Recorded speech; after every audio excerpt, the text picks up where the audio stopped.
Bonjour et bienvenue à Hop dans le Wok. Aujourd'hui, on va faire un petit accompagnement classique pour n'importe quelle cuisine asiatique. Ça va être les chips de crevettes. Et c'est pas juste un accompagnement pour les salades, je vous jure que ça fait un bon snack juste manger comme ça directement. Peut-être que vous en aviez déjà fait à la maison avec des petites boîtes comme ça, mais la version qu'on va faire aujourd'hui, c'est une version un petit peu plus de luxe parce que la quantité de protéines qu'on va mettre dans nos chips va être plus grande. Pour vous donner un exemple, dans cette boîte-là, il y a 13% de crabe et dans les chips de crevettes qu'on va faire aujourd'hui, il y a 50% de crevettes. Donc, on est prêt à commencer, mais juste avant, on va voir ensemble la liste des ingrédients. Si vous avez besoin de la version écrite et imprimable, ça va être sur notre blog sur christinapotvin.com. Et si vous aimez nos vidéos, n'oubliez pas de mettre un petit pouce et un commentaire juste en dessous.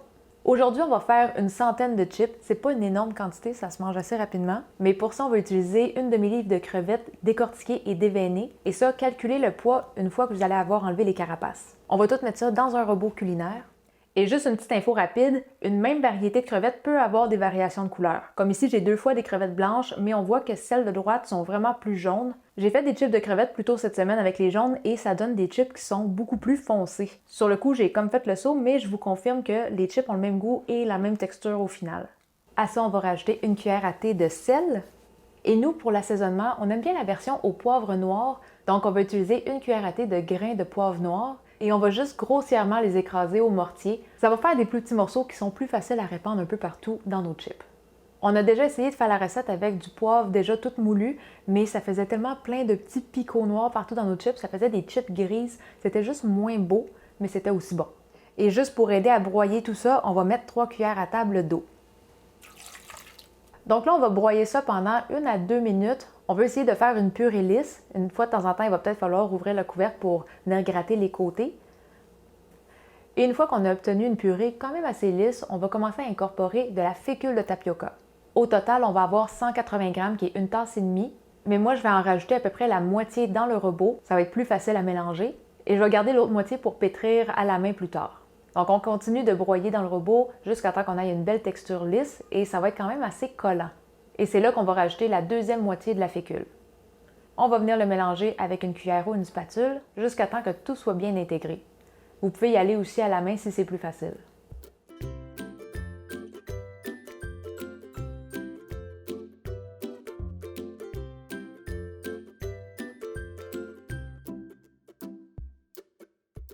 Si vous décidez de pétrir avec les mains, vous allez vite remarquer que ça peut devenir très collant. Et là, moi, je remarque que c'est un peu plus collant même que les dernières fois que je les ai faites. Je pense que c'est parce que j'avais mal égoutté mes crevettes. Il y avait peut-être 2 cuillères à thé de liquide de plus. Mais pour cette recette-là, je pense que c'est mieux que ce soit un peu plus collant, un peu plus liquide que trop sec. Parce que j'ai fait plusieurs tests et quand c'est trop sec avec trop de fécule, ça fait des chips qui gonflent pas autant. Fait que c'est une texture qui n'est pas évidente à travailler à la main, mais ça va donner des très bonnes chips. Et une fois que la pâte est bien mélangée, c'est le temps de faire notre cylindre. On va prendre une pellicule de plastique. La dernière fois que je l'ai faite, j'étais capable de prendre ma pâte dans les mains sans qu'elle colle trop, mais là, je pense qu'elle va un peu trop coller si j'essaie de faire un cylindre. Ce que je vais faire, c'est que je vais me mouiller un petit peu les mains pour former un cylindre. On essaye d'obtenir un diamètre d'à peu près 5 cm, je dirais. Là, j'essaie juste de le compresser au fur et à mesure pour pas qu'il y ait de trop grosses poches d'air à l'intérieur. Ça me semble quand même bon. C'est un peu irrégulier, mais vous allez voir, ça va tout se replacer. On va venir l'enrouler.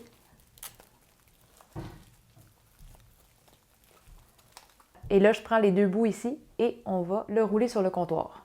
On peut aussi le taper un petit peu pour enlever les bulles. Après ça, on va faire des nœuds sur les deux bouts. Et maintenant, on va pouvoir le cuire à la vapeur. On va le déposer dans le panier du cuiseur et on doit cuire ça à feu moyen pendant environ 1 heure.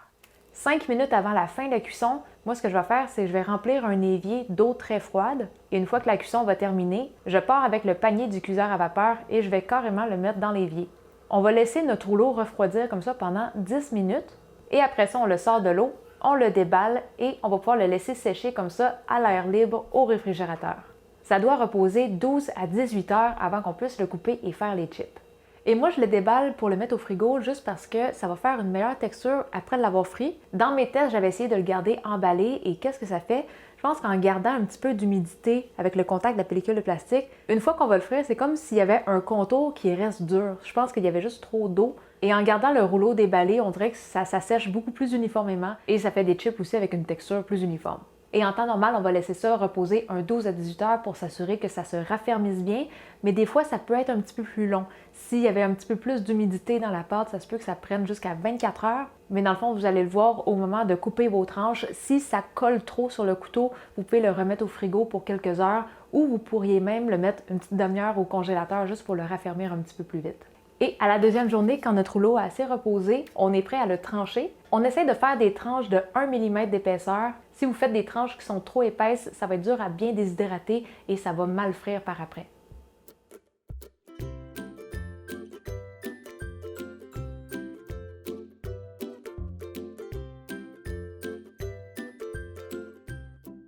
Après avoir coupé toutes les tranches, on va mettre ça dans un déshydrateur et on va les faire sécher à 120 degrés Fahrenheit pour 4 à 6 heures. À la fin, il faut que les chips soient cassantes si on essaye de les plier. Si vous n'avez pas de déshydrateur, vous pourriez aussi faire une cuisson au four. Mettez le four au minimum. Je sais que des fois, ça peut aller jusqu'à 150 degrés Fahrenheit et peut-être juste ouvrir un petit peu la porte du four. Il faudra juste étaler les chips sur une grille et les chauffer jusqu'à temps que ça soit bien sec.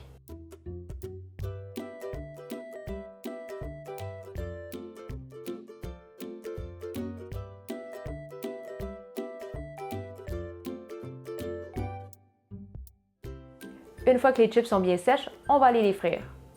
Donc, on a chauffé l'huile de la friteuse à 375 degrés Fahrenheit et on va plonger 2-3 chips à la fois. Essayez de ne pas trop en mettre parce que ça prend beaucoup d'expansion, puis ça prend vraiment juste quelques secondes à cuire.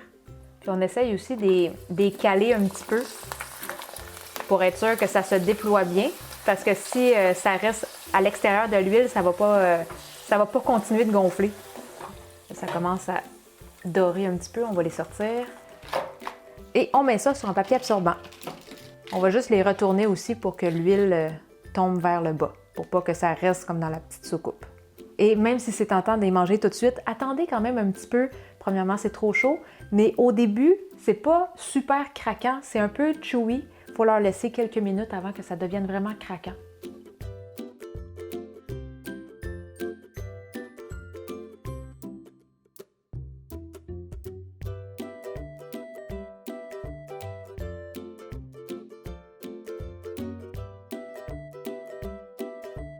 Une chose qu'on a remarqué aussi, c'est beaucoup plus facile de bien frire ces chips-là avec une huile neuve. C'est comme là, c'est la première fois que j'utilise l'huile, je l'ai changée hier soir, mais on l'a essayé avec une huile qui avait été utilisée 4-5 fois et il y a des chips qui gonflaient pas bien, il y avait des petits bouts qui restaient un petit peu plus durs, ça restait plus huileux aussi. Fait que si vous pouvez changer votre huile juste avant. Je vais essayer de vous en trouver des plus épaisses pour vous montrer qu'est-ce que ça fait quand elles sont un peu trop épaisses. C'est pas dramatique, c'est un peu épais. Il y a un côté qui est bien, mais l'autre bord, il est vraiment épais. L'autre, il n'est pas si pire. C'est lui le plus épais.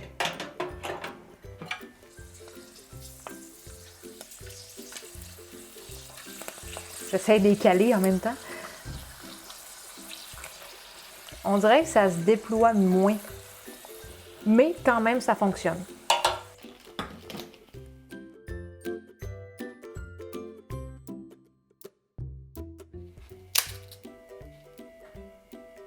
On va essayer d'entendre le crunch. Je pense que c'est les chips les plus croustillantes que j'ai faites jusqu'à maintenant. Elles sont vraiment comparables à celles du commerce, mais avec un goût beaucoup plus prononcé. Ça goûte plus le poivre, on sent beaucoup plus les crevettes aussi. Ça, c'est des bonnes chips de qualité. Ça, c'était la full épaisse à côté d'une normale. On va y goûter, voir. Elle est bonne aussi, mais c'est comme si le milieu restait un peu plus dur. Je ne sais pas si on arrive à le voir, mais on le voit au milieu, il y a comme une ligne un peu plus foncée. Ça s'est moins déployé ici. Juste pour qu'on entende très bien le crunch.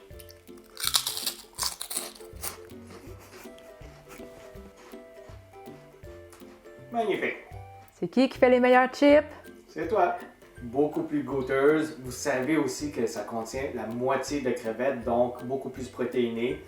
Parfait avec nos salades asiatiques. Vous allez voir, vous allez capoter. Excellent. Fait que si tu avais à donner des exemples de salades, ce serait lesquels? Il y a la salade de tige de lotus vietnamienne, la salade de mangue et bœuf et aussi la salade de papaye verte qui serait parfaite avec ça. Et j'ai oublié d'en parler, mais nous, on a fait des chips couleur nature, mais si jamais vous voulez mettre des couleurs, c'est très fréquent d'en trouver dans le rose et dans le vert aussi, jaune aussi, je pense. Hein? Donc, vous pourrez vous amuser à mettre du colorant alimentaire, quelques gouttes à la fois, juste pour colorer légèrement. Si vous en mettez, moi je mettrais ça dans l'étape au début, là, quand on broie des crevettes avec les autres ingrédients dans le mixeur. Fait que si vous avez des questions ou que vous voulez nous envoyer des photos de vos chips de crevettes, la meilleure place pour ça, c'est notre groupe Facebook Cuisine asiatique fait maison. Et pour les personnes qui aimeraient contribuer à notre chaîne, c'est possible avec notre page Patreon. Et en devenant contributeur, ça vous donne aussi accès à quelques bonus. N'oubliez pas de vous abonner à notre chaîne YouTube. Et sur ce, on se dit à la prochaine. Bye bye!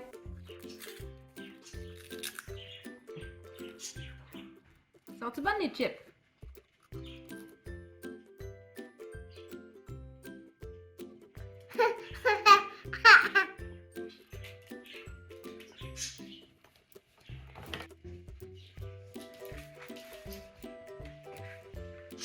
C'est bon, Jack?